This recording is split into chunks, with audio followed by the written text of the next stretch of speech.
কথা বলেছিলেন। শিক্ষক বললেন, তুমি ঠিক। সে গল্পটি আবার শুরু করলেন। বললেন, তার বাড়িতে একটি বাচ্চা মেয়ে ছিল, কিন্তু মহিলাটি জটিল রোগে আক্রান্ত ছিল। সে অল্প কয়েকদিন বাঁচতে পারত। তাই লোকটি কঠিন বাস্তবতায় নিজের সন্তানের কথা ভেবে একাই ফিরে আসে, এবং মহিলাটি মরণবেলায়ও সন্তান এর ব্যাপারে নিশ্চিন্তে মারা যায়। লঞ্চটা ডুবে গেল এবং বাড়ি ফিরে লোকটা একা শিশু মেয়েকে যত্ন করে বড় করলেন। কেটে গেল অনেক বছর। মেয়েটা বড় হয়ে গেছে, লোকটিও মারা গেছে। একদিন মেয়েটি একটি ডায়েরি পায়, যেখানে মেয়েটির বাবা ওই লঞ্চডুবির ঘটনা লিখে রেখেছিল।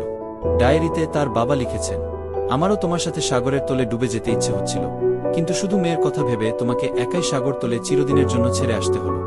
গল্প শেষ হলো, ক্লাস একদম চুপ। শিক্ষক বুঝলেন ছাত্রেরা গল্পের শিক্ষাটা ধরতে পেরেছে।